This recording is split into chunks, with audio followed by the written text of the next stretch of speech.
안녕하세요. 하나의 엄마이자 이제 내년이면 30대 후반으로 접어드는 주부입니다. 전 남편과는 작년에 이혼했습니다. 아이는 제가 키우고 있고 결혼 전부터 다니던 직장에 계속 다니고 있습니다. 아이까지 있는 엄마 입장에서 남편이 아무리 믿고 싫어도 막상 이혼을 실행에 옮기기는 쉽지 않은 게 현실입니다. 혼자 아이를 길러야 한다는 것도 두렵지만 경제적인 문제 때문에 이혼을 안 하고 남보다 더 못한 부부관계를 유지하고 있는 분들도 많을 겁니다.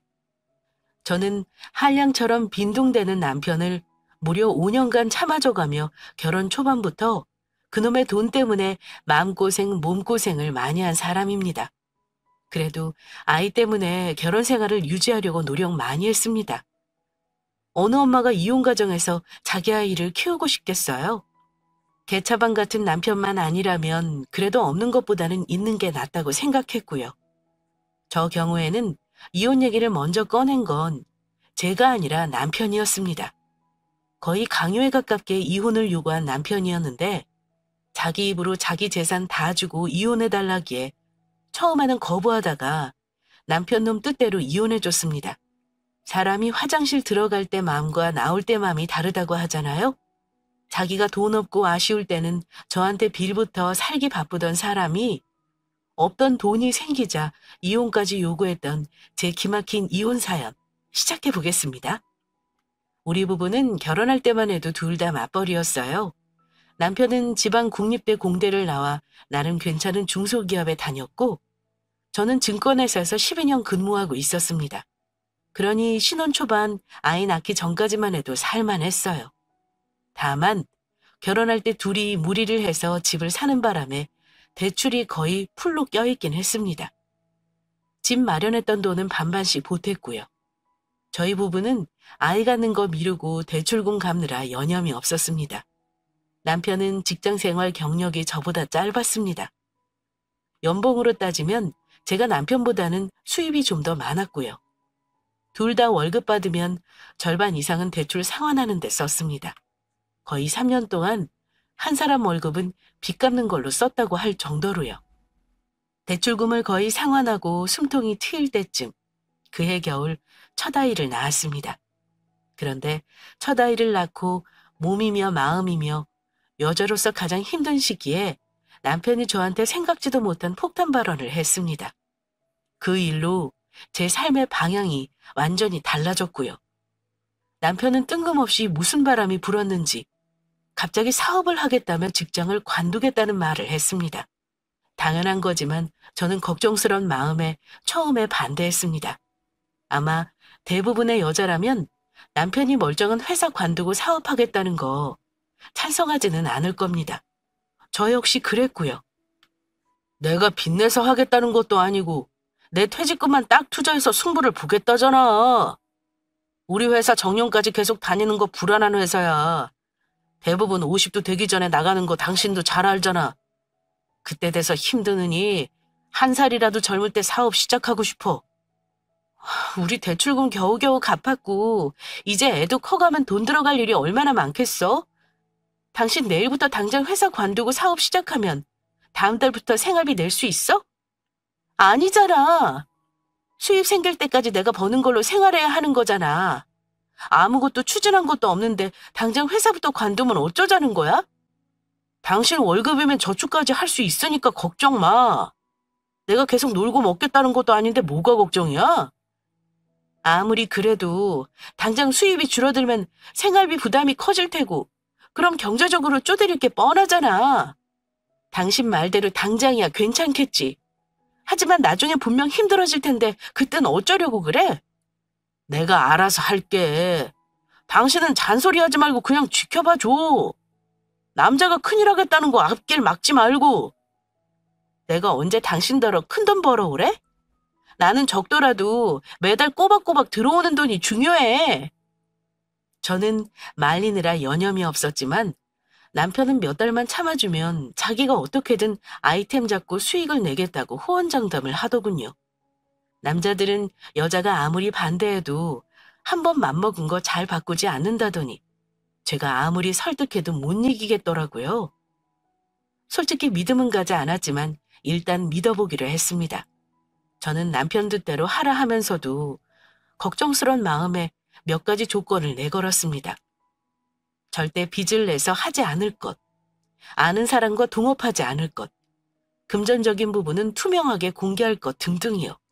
그랬더니 남편은 흔쾌히 받아들이더군요. 어쨌거나 남편은 제가 허락을 하자마자 정말로 며칠 지나지 않아 퇴사를 선언했습니다.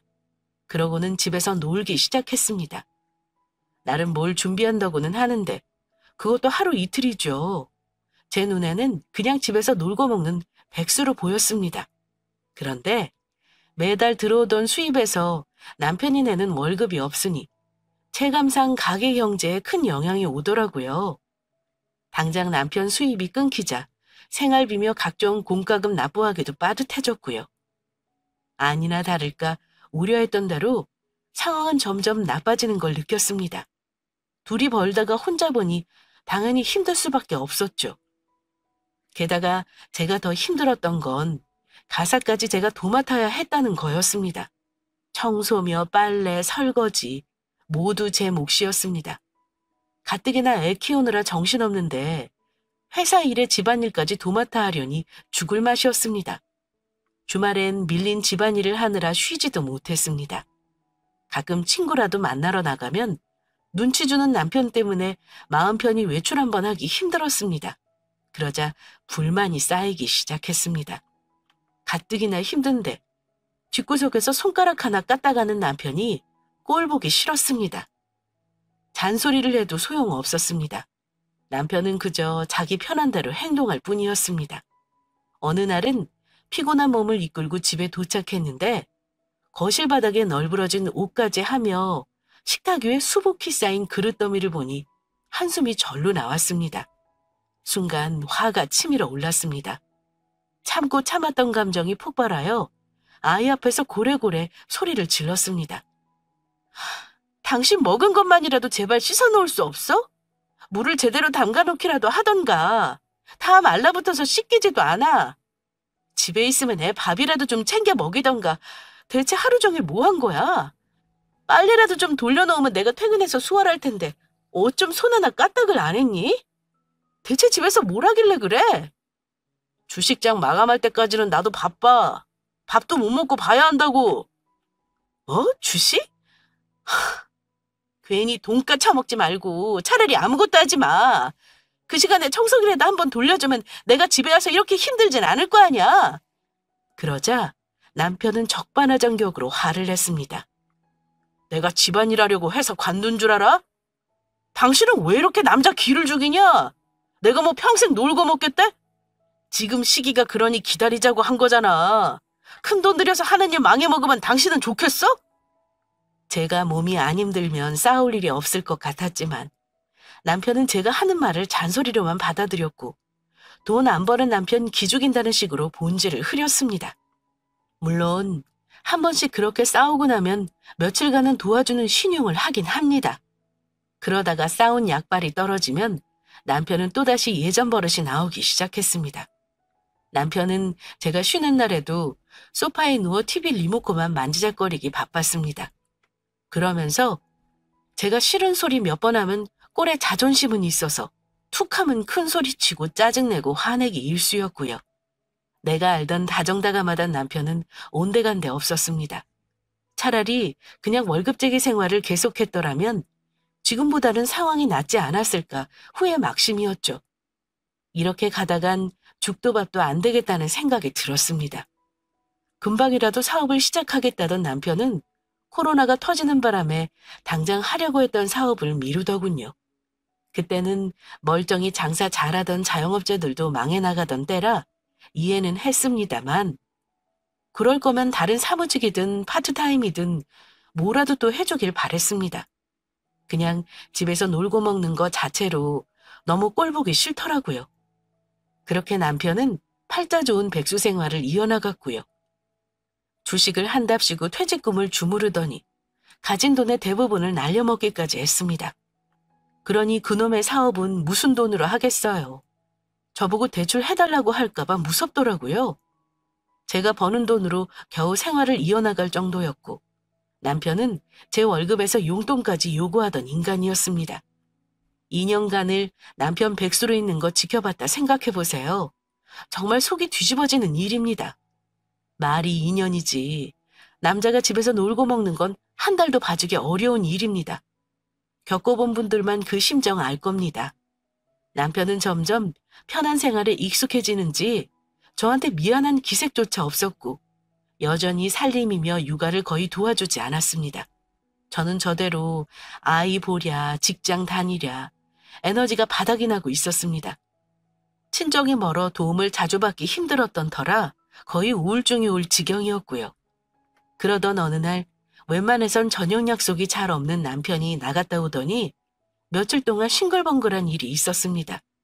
무슨 좋은 일 있냐고 물어봐도 대답도 안 해주더군요. 그러면서 하는 말이 아무래도 좋은 일이 곧 생길 것 같네. 확실해지면 알려줄 테니까 내가 말하기 전까진 기다려봐.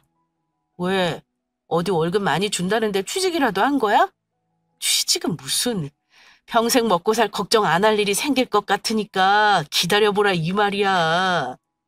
이러는 겁니다. 어디 복권이라도 당첨된 거 아니면 그럴 일이 뭐가 있겠나 싶어 코웃음을 치고 말았는데요. 그러고 나서 저는 한동안 남편과의 그 대화를 까맣게 잊었고요. 그런데 얼마 있지 않아 남편이 제게 할 말이 있다고 하는 겁니다. 그래, 그 좋은 일이 대체 뭔지 드러나보자 하는 마음으로 남편과 마주했는데요. 남편은 거짓말 같은 얘기를 늘어놓기 시작했습니다. 대체 무슨 일이길래 뜸을 들이는 거야? 살다 보니 이런 행운이 올 때도 있나 봐. 당신 우리 아버지 형제자매 많은 거 알지? 막내 고모한테 아들 하나 있잖아. 그 형이 유산으로 받은 재산을 나한테 나눠준다 그러네?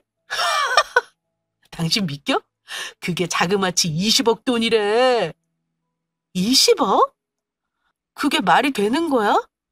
그 돈을 왜 자기가 다 안 가지고 당신한테 나눠준대? 우리 집안에 아들이 나밖에 없잖아. 우리 집안 책임지는 장손이 나니까 고모가 나한테 준다는 거지. 유언으로 이미 다 남겨놨대. 자기 아버지 형제자매가 많은데 그중 셋째 고모님이 돌아가시면서 남긴 재산이 있다고 하는 겁니다. 뜬금없이 친척에게 유산으로 20억을 받기로 했다는 말을 하는데 무작정 좋다기보다는 조금 당황스러웠습니다. 세상에 갑자기 뚝 떨어지는 돈은 없다고 생각하는 저는 이상하다고 생각했습니다.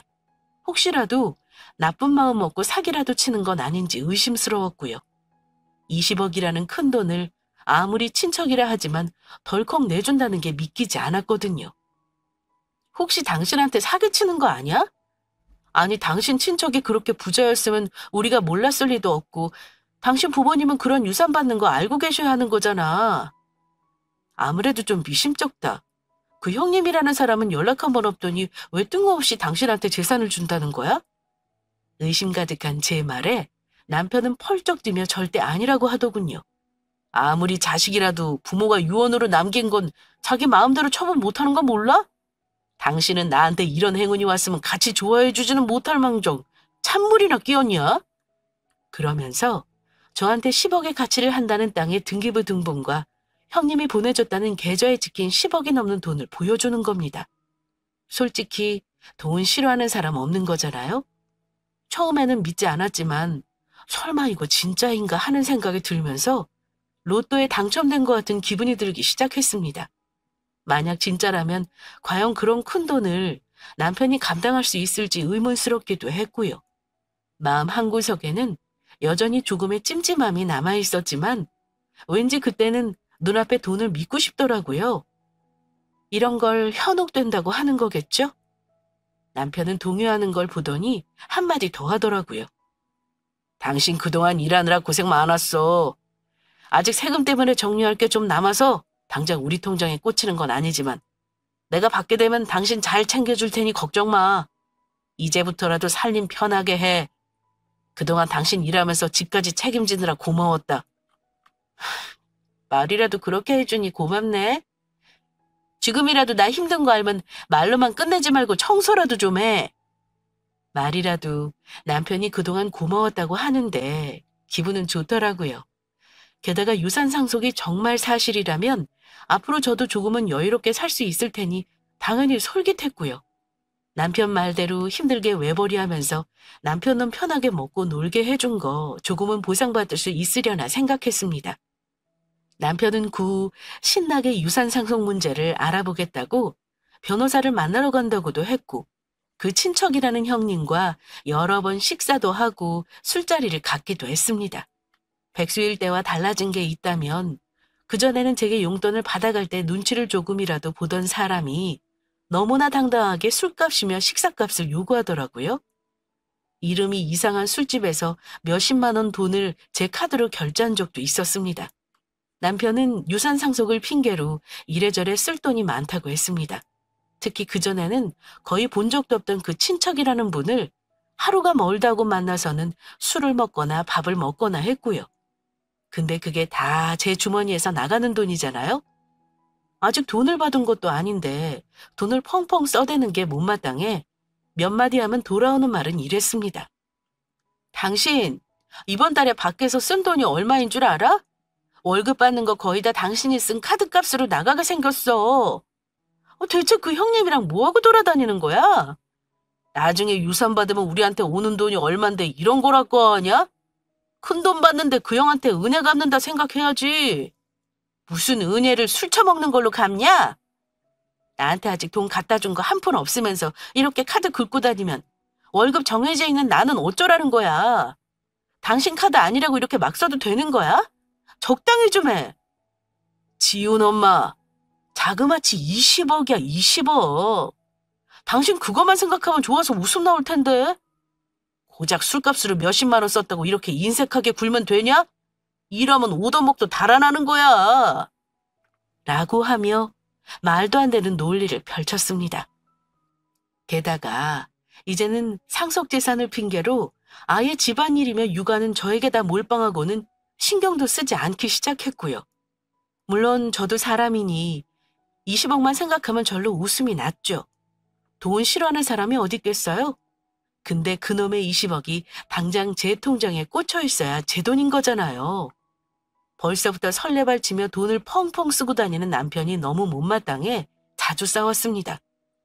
그때마다 남편은 나중에 몇 배로 돌려받을 생각이나 하라며 큰 소리를 쳤고, 대놓고 편하게 살겠다고 제게 화를 내기까지 했습니다. 남편의 씀씀이가 해퍼진 탓에 월급 통장은 매달 적자가 났습니다. 나중엔 카드값을 갚기 위해 카드론 대출을 받아 메꿔놓기까지 했고요. 이대로 가다간 가정경제가 파탄날 지경이었습니다. 그전보다 커진 남편 씀씀이를 감당하느라 허리가 휠 지경이었습니다. 그래도 남편 입으로 내심 제게 앞으로 잘해주겠다고 하길래 기대했던 것도 있었습니다. 그런데 시간이 지나면서 남편의 태도가 처음 상속재산을 알게 되었던 때와는 달라지기 시작했습니다. 돈 앞에서는 사람 변하기 마련이라더니 남편 놈도 별반 다르지 않더군요. 그런데 얼마 지나지도 않아 남편이 제게 청천벽력 같은 요구를 하기 시작했습니다. 제 잔소리가 질린다며 화를 내더니 한다는 말이 뭐였는 줄 아세요? 글쎄, 이혼을 하자는 겁니다. 아니, 그동안 이혼하고 싶은 거 꾹 참고 애 생각해서 편하게 살게 해준 게 누군데 저한테 감히 이혼 요구를 하나요? 제 입장에서는 남편의 이혼 요구가 너무 어처구니가 없었습니다. 나 그냥 하는 말 아니야. 당신도 나랑 사는 거 힘들었다며. 많이 생각해봤는데 우리 둘 다 서로한테 너무 질린 것 같아. 네가 몇 년간 나 놀고 먹는다고 잔소리를 얼마나 했냐? 근데 유산 상속 받는다는데도 너 변한 게 없어. 가만 생각해보니 내가 그런 말 들어가면서 너랑 살 이유가 없겠더라. 돈도 많은데 너같이 바가지 긁고 얼굴 찡그린 여자랑 계속 살아야겠냐? 이혼하자 그냥. 내가 친권 양육권 다 포기할 테니까 조용히 도장 찍고 끝내자. 결국 이혼하자는 말이 요점이었죠. 이혼을 해도 내가 먼저 요구해야 하는 건데 그놈 입에서 이혼 말 나오는 거 들은 순간 피가 거꾸로 솟을 정도로 분노를 느꼈습니다. 누구 맘대로 이혼이야? 당신 애는 나한테 기르라고 하고 돈 가지고 자유롭게 살겠다 이거지? 누가 그렇게 하게 놔둘 줄 알아? 내가 뭘 잘못했길래 이혼을 하자는 거야? 난 절대 이혼 못 해줘. 제가 잘못한 것도 없는데 도장은 안 찍으면 그뿐인 거죠. 우리나라 법에 유책 배우자가 이혼 소송을 청구하면 그 이혼 소송은 기각되게 되어 있으니까요. 그러자 남편이 한다는 말이 이러네요. 누가 너 돈 한 푼 없이 쫓아내겠대? 지금 사는 집이랑 차랑 현금 재산은 다 당신 줄 테니까 합의 이혼하자는 거잖아.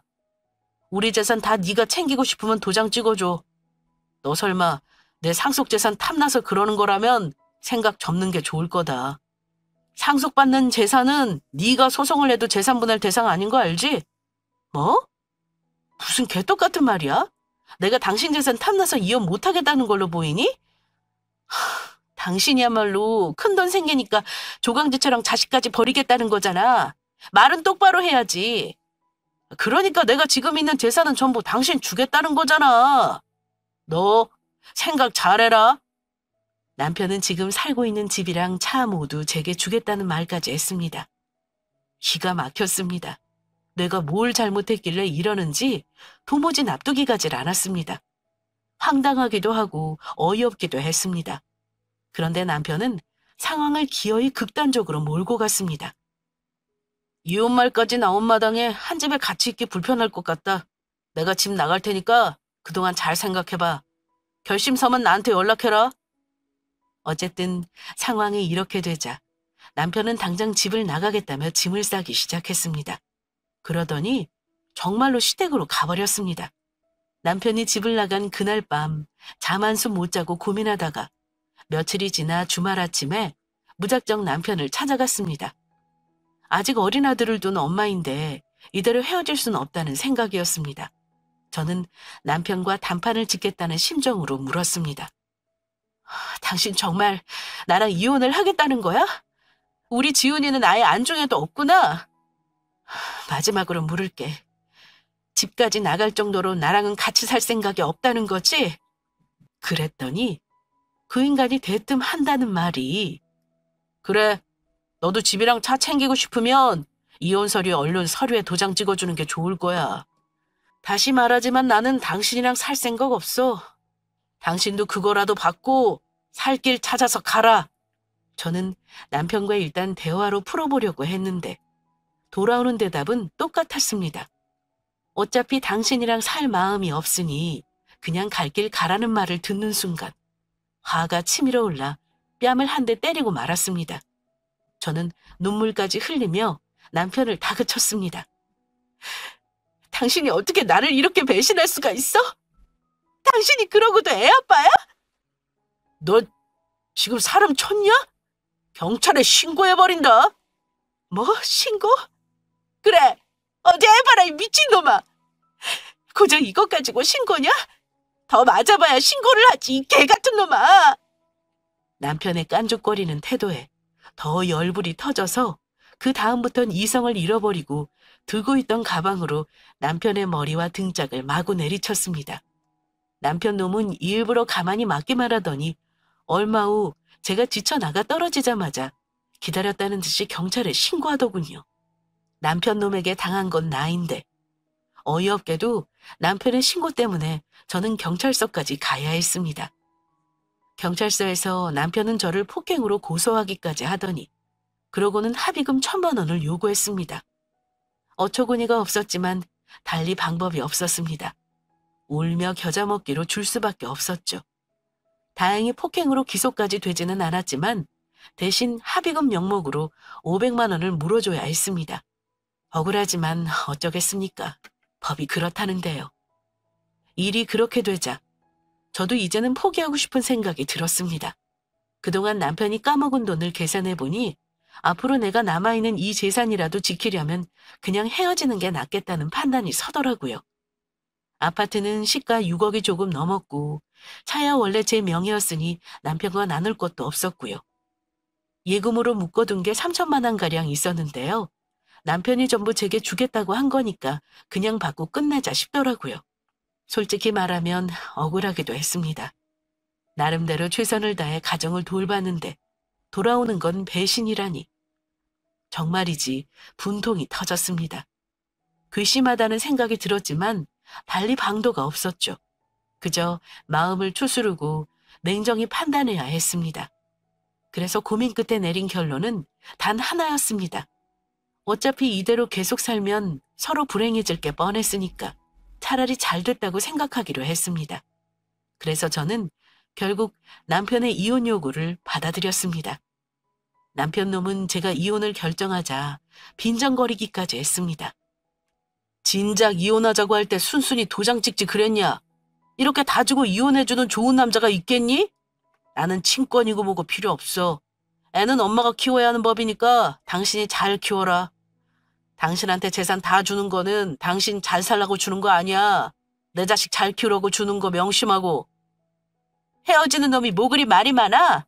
내가 알아서 할 테니까 당신은 닥치고 갈 길 가라. 이혼하면 우리 지훈이 볼 생각은 안 하는 게 좋을 거야. 그 후 우여곡절 끝에 협의 이혼 서류에 도장을 찍고 법원에 제출했습니다. 그리고 남편 말대로 그 집과 차, 얼마간의 현금 예금은 전부 제 앞으로 돌려놨고요. 그래도 다행인 것이 재산 분할 없이 모두 제가 가져간다는 사실이었습니다. 만약 아무것도 없는 상태에서 헤어지면 경제적으로 타격이 클 텐데 천만다행이라는 생각이 들었죠. 남편 놈은 이혼 절차가 마무리되기도 전에 알뜰하게 짐을 싸서는 뒤도 돌아보지 않고 나가버렸습니다. 이혼 도장 찍을 때까지 아무것도 모르셨던 양가 부모님께는 그야말로 충격이었겠죠. 특히 느닷없이 애를 혼자 키워야 하는 이혼녀가 된 딸을 본 친정 부모님은 남편에게 전화해서 난리를 치셨고 시부모님에게도 분노를 쏟아내셨습니다.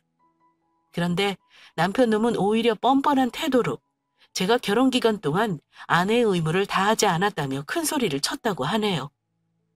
친정 부모님께는 이게 무슨 불효인가 싶었습니다.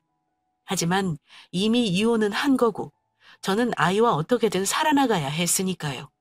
나 싫다고 이혼하자는 사람 뒤통수에 화만 내고 있으면 뭐 하겠어요? 살아갈 앞날이 더 중요한 거잖아요?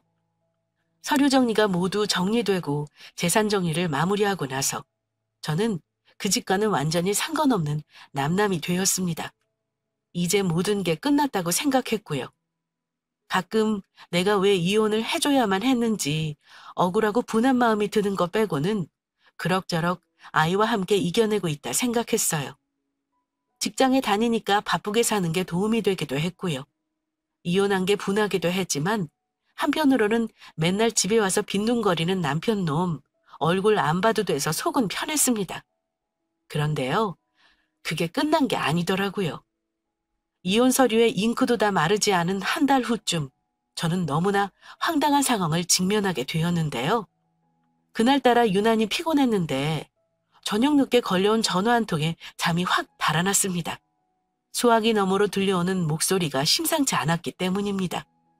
그 사람은 다름 아닌 전 남편이었습니다. 지훈 엄마, 난데 혹시 얼굴 좀 보고 얘기할 수 있을까? 그 인간 목소리를 듣는 순간 불길한 예감이 스쳤습니다. 대체 무슨 일이냐고 다그치자 전화로는 하기 어려운 말이라며 흐느끼기까지 하더군요. 남남이 마당에 제가 그 인간을 만날 이유는 없다고 생각했습니다. 나는 당신하고 얼굴 보고 얘기할 거 없어. 할 말 있으면 지금 하고 우리 애랑 관련 있는 얘기 아니면 하고 싶지 않아. 그런데 전 남편은 대뜸 하소연을 늘어놓기 시작했습니다. 자기가 지금 처한 상황이 너무나 억울하다는 것이었죠. 저는 억울하든 말든 알아서 해결하라 하고 전화를 끊어버렸습니다. 겨우겨우 마음의 안정을 찾고 있는 시점에 뜬금포를 날리는 그 인간이 싫기만 했습니다. 그런데 거기서 끝이 아니었습니다. 며칠 후 집에서 아이와 저녁을 먹고 있는데 인터폰이 울리더군요. 인터폰 화면을 확인해 보니 웬 낯선 남자가 서 있었습니다. 혹시 강도인가 싶어 잔뜩 겁먹은 채 경비실에 연락하려고 하는데 순간 낯익은 목소리가 들리는 겁니다. 지훈 엄마, 나야. 내가 꼭 할 말이 있어서 그래. 제발 딱 30분 정도만 내줘라. 당신이 꼭 들어야 해. 그 얘기만 하고 바로 갈게. 제발 부탁이야. 그 낯선 비주얼의 사내가 전 남편 놈이라니 조금 놀랐더군요. 한 달 만에 무슨 거지 꼬락서니를 하고 나타나다니요. 일단 놀랐던 가슴을 진정하고 현관문을 열어주었습니다. 문을 열고 마주한 그 인간 실물은 더 형편없었습니다. 한 달 남짓한 시간 동안 대체 무슨 일이 있었길래 저런 몰골이 되었는지 궁금할 정도로요. 대체 무슨 할 말이 남았길래 이래? 돈 받은 걸로 혼자 잘 먹고 잘 살겠다더니 웬 거짓골이래? 내 집에는 들어올 수 없어. 여기서 말하고 돌아가. 무슨 일인지는 들어줄 테니까. 남편이 말하는 사연인 즉슨 이랬습니다. 지훈 엄마, 나 사기당했어. 그것도 당신이랑 이혼하고 며칠 안 돼서 알았어. 나 이제 어떡하면 좋냐. 제발 나 좀 살려줘라. 밑도 끝도 없이 무슨 사기를 당했다는 거야? 당신 상속받기로 한 거 안 준다고 하면 그걸로 끝이지 손해볼 게 뭐 있다 그래? 꼴을 보아하니 상속받기로 한 재산을 못 받을 일이 있었던 것 같습니다.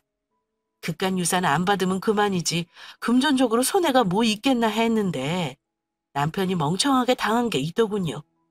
유산 분배를 받으려면 상속세를 해결해야 한다길래 얼마나 그랬더니 변호사도 써야 하고 세금도 내야 한대서 1억이 넘는다는 거야. 근데 있는 돈 다 당신한테 주고 이혼한 마당에 내가 그런 큰 돈이 어디 있겠어? 어렵게 우리 부모님 집 담보로 잡혀서 대출받아 그 형님한테 줬는데 돈 이체한 그날 이후로 형이 연락 끊고 잠적해버렸어. 설마 했는데 계속 연락이 안 돼서 너무 불안하더라고. 도저히 안 되겠다 싶어 이리저리 수소문 했는데 애당초 상속할 재산도 거짓말이더라고. 친척들은 그런 사실을 알지도 못하더라. 내가 이럴 줄 알았지. 내가 그랬지. 그렇게 큰 돈을 자기가 쓰지 왜 친척에게 주겠냐고. 당신 참 불효자다. 그나마 당신 부모님 하나 있는 재산인 집까지 담보 잡혀서 그 돈을 뜯기니? 어쨌든 당신이 저지른 일이니까 나랑은 상관없잖아. 더 들을 것도 없어. 돌아가줘. 내가 오죽하면 엊그제 이혼한 전 마누라한테 찾아왔겠어. 지훈 엄마, 나 진짜 지금 너무 힘들어. 당장 다음 주에 대출금도 상환해야 하는데 우리 어머니는 자리 깔고 알아놓기까지 하셨다고. 유산 상속에 들떠 저와 자식까지 내친 이기적인 인간이 이제 와서 그게 사기였다며 한탄을 하는 겁니다. 그럼 그렇죠. 세상에 그런 날벼락 같은 행운은 없는 법이죠. 그런 돈을 감당할 깜냥이 있는 착한 사람에게 행운이 오는 게 세상 이치에 맞는 법입니다. 전 남편 같은 못된 인간에게는 행운도 허락되어서는 안 되는 겁니다. 제가 이혼 전 남편에게 유산 얘기를 들었을 때 막연하게 느꼈던 불안감이 다 이유가 있었던 거였더군요. 남편 놈은 직업도 없는 백수였고 이자를 당장 내야 할 돈도 없다며 징징거렸습니다. 설상가상으로 건강까지 악화돼 직장 생활조차 어렵게 됐다며 제발 도와달라고 애원했습니다. 그러더니 급기야 문 앞에서 무릎까지 꿇고 앉아 제게 빌기 시작했습니다. 닭똥 같은 눈물을 뚝뚝 흘리기까지 하면서요. 그게 진심으로 흘리는 눈물이겠어요? 당연히 악어의 눈물이었죠. 지훈 엄마, 내가 다 잘못했다. 우리 이혼은 없던 걸로 하자. 내가 앞으로 속죄하면서 살 테니까 제발 나 좀 살려주면 안 되겠어? 나 한 번만 받아주면 뭐든지 네가 하라는 대로 다 할게. 지금 당장 결정하기 힘들면 내가 시간 줄게. 대신 급한 대로 나 돈 500만 좀 해주라. 하지만 우리는 이미 법적인 남남이었고요. 저는 애절하게 비는 그 인간이 전혀 불쌍하거나 애처로워 보이지 않았습니다. 오히려 가증스럽기만 했습니다. 자기 혼자 잘 살겠다고 집 줄 테니 먹고 떨어지라던 인간이잖아요. 이제 와서 비는 것도 자기 잘못을 뉘우쳐서 그런 게 아니라 다 자기 살자고 하는 짓인 거 안 봐도 뻔했습니다. 당신한테 줄 돈이 어디 있냐? 빌려주면 갚을 수는 있고? 나 말고 친한 친구들한테 알아봐. 이혼한 마당에 누구더러 돈을 달라는 거야? 그렇게 나를 힘들게 하더니 당신 벌 받는 거야. 알겠어? 저는 당연히 한큐의 남편 요청을 거절했습니다. 딱 봐도 궁지에 몰린 상황인 거 알지만 도와줄 생각은 전혀 들지 않았습니다. 너 이 집이랑 차랑 나한테 다 가져간 거잖아. 현금 모아놓은 거 원래 절반 나눠야 하는 건데 나는 애 생각해서 너 다 줬어. 그중에 일부라도 줘야 하는 게 맞는 거잖아. 자기 입으로 다 가지라고 한 재산인데 일부라도 돌려달라며 치졸하게 나오더군요. 당신 입으로 나한테 다 주겠다고 한 거 잊었니? 그리고 그 돈에 당신이 보탠 게 뭐 얼마나 된다 그래? 거의 내가 번 돈으로 모은 돈이고 대출도 갚은 거 잊었냐? 사람 일 한참 모른다더니 고소하다 고소해. 당장 꺼져. 당신 하소연 듣고 있는 거 기빨리니까. 경찰 불러야 갈 거야? 저는 남편 놈을 밖으로 밀어내고 문을 닫아버렸습니다. 그래도 아이 아빠인데 너무 모진 거 아니냐고 하시면 할 말은 없어요. 하지만 결혼 생활 하는 동안 그 인간은 아이의 아빠로서 한 게 없는 놈입니다. 기저귀 갈아준 것도 아마 10손가락에 꼽을 겁니다. 아이 궁둥이가 빨개지도록 놔두던 놈이에요. 근데 아이를 운운하며 도와달라는 거 전혀 진심으로 느껴지지 않았습니다. 그날 이후 남편은 줄기차게 전화와 문자로 돈을 달라며 저를 졸라댔습니다. 결국 친정 부모님이 나서서 호통을 치고 나서야 잠잠해졌고요. 1년이 조금 넘은 지금까지는 다행히 더 이상 괴롭힘 당하는 일은 없었습니다. 저는 그 인간 찾아올까 봐 무서워서 살던 집은 전세 주고 친정 부모님과 당분간 같이 살고 있어요. 그 후 어찌어찌 그 인간 소식을 듣긴 했는데요. 살 길이 궁하니까 그 인간도 별 수 없는지 물류회사 같은 곳에 취직해서 3교대로 일하고 있다고 하더군요. 그놈은 아마 앞으로 고생길만 훤할 겁니다. 사람이 자기가 잘못을 알았으면 본인 스스로 반성하고 뉘우치고 고치려고 노력해야 하는데 그저 자기 합리화만 하고 남에게 기댈 생각만 하는 사람이라 그 인간은 앞으로도 발전 가능성 제로입니다. 가정교육 제대로 못 받고 자란 티 팍팍 내고 있고 평생 밑바닥 인생 살다 죽을 거예요. 장담합니다. 저는 심지어 친권 양육권 다 포기한 남편 놈에게는 아이 안 보고 살 결심한 걸로 알고 앞으로는 아이도 보여주지 않을 생각이었는데요. 친정 부모님은 제 결심을 듣고는 한숨을 쉬시면서 이러시더라고요. 그래도 우리 지훈이 친아빠인데 그런 걸 네 맘대로 결정해도 되는 거니? 천륜을 어찌 끊을 수가 있겠어.